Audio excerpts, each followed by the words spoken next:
Assalamualaikum warahmatullahi wabarakatuh. Hai, perkenalkan nama saya Muhammad Panji Prambudi. Saya dari program studi pendidikan sejarah Universitas Muhammadiyah Metro.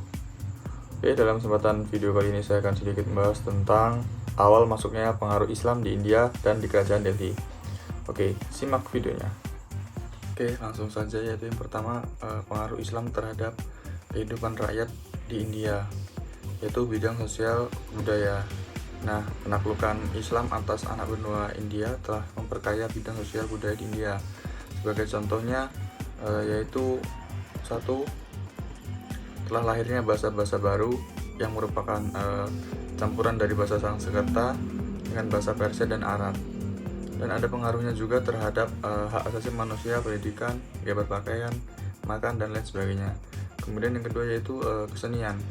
Nah, yang paling utama nampak dari kesenian ini yaitu bangunan, arsitektur, dan seni lukis. Nah, pada bangunan ini ada yang timbul antara perpaduan dengan sinkretisme antara unsur Hindu dengan Islam.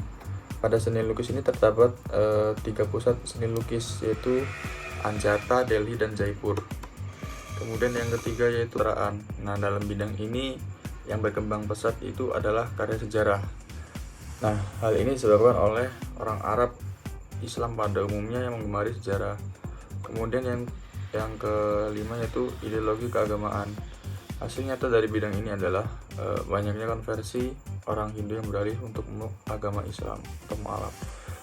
Kemudian yang B, sejarah perkembangan Sultanan Delhi. Yang pertama yaitu dinasti Buddha atau Makmuk, yaitu dimulai pada tahun 1206 sampai dengan 1290. Nah, Kesultanan Delhi ini adalah pemerintahan berdinasti dari Turki dan Afghanistan yang berpusat di Delhi. Kesultanan ini didirikan pada tahun 1206 oleh Qutb al-Din Aibak yang bergelar Qutbuddin dan memulai karirnya ini sebagai seorang budak. Karena kecerdasannya, kemahirannya, Gun ini mengangkatnya sebagai kepala pengurus kuda-kuda perang di sana. Setelah dibebaskan dalam perbudak Aibak, dinikahkanlah dia dengan putri Guri dan diangkat sebagai panglima perang saat Guri melakukan India perang Tari II. Sebelum Guri pergi ke Gur, Aibak ditetapkan sebagai wakil Guri di India. Nah, sehingga Guri meninggal dan tidak ada yang datang dari Guri untuk memerintah India, maka pembesar istana mengangkat Aibak sebagai Sultan India. Kemudian yang kedua yaitu dinasti Kidji. Nah, dinasti ini berdiri dari mulai tahun 1290 sampai dengan 1320. Pendiri dinasti ini adalah Jalaluddin Firuzshah yang berhasil mengambil alih kekuasaan Raja Buddha mulai pada tahun 1290 sampai dengan dinasti Kidji berasal dari masyarakat Turki. Dan ada 2 raja yang paling terkemuka, yaitu sang pendiri Sultanan Alauddin Muhammad Shah.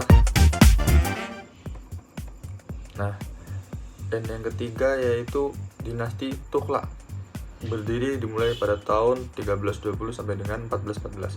Nah, dinasti ini didirikan oleh Qasim Malik yang bergelar Ghiyasuddin Tughlaq Shah.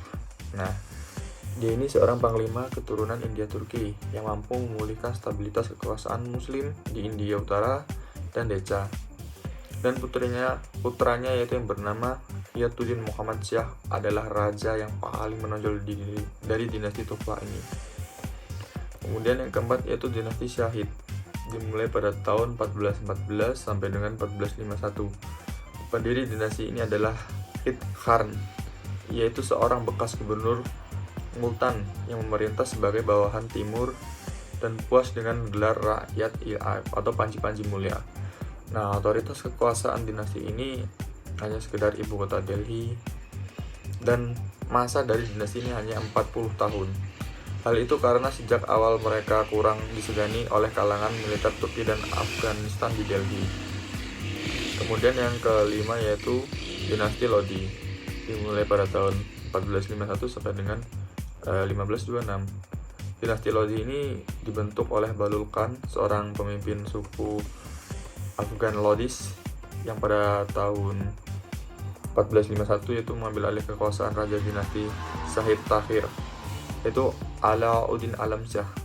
Dinasti Lodi ini hampir sama kekuatannya dengan dinasti Tughlaq. karena otoritasnya menjangkau kawasan India Tengah Deca, yaitu Sultan terakhir dinasti Lodi adalah Ibrahim Lodi, karena kebijakan yang berusaha untuk menjauhkan elit bangsawan dengan elit militer membuat Sultan Ibrahim kurang disukai rakyatnya.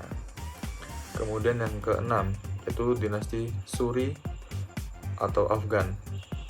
Nah, dinasti ini dimulai pada tahun 1540 sampai dengan 1555. Pendiri dinasti Suri adalah Sirshah Suri. Tokoh ini mampu berkuasa di Delhi karena mengalahkan Humayun atau putra Babur dalam pertempuran Kanaj pada tahun 1540. Meski hanya memerintah kurun waktu kurang lebihnya 15 tahun, namun dinasti Suri ini telah memperoleh kemenangan yang manis, khususnya dalam soal keadilan pemerintahannya. Oke, jadi kesimpulan dalam video kali ini adalah yaitu setelah dinasti-dinasti yang terdahulu mengalami kemunduran, muncullah Kesultanan Delhi. Kesultanan Delhi ini adalah pemerintahan berdinasti dari Turki dan Afgan yang berpusat di Delhi. Nah, Kesultanan ini didirikan pada tahun 1206 oleh Qutb al-Din Aibak yang bergelar Qutbuddin dan memulai karirnya sebagai seorang budak. Kemudian muncul berbagai kesultanan-kesultanan yang lain di India, hingga kesultanan yang terakhir yaitu periode Kesultanan Suri. Mungkin itu saja video dari saya, kurang lebihnya saya mohon maaf. Semoga video ini dapat menambah wawasan kita. Saya akhiri. Wassalamualaikum warahmatullahi wabarakatuh.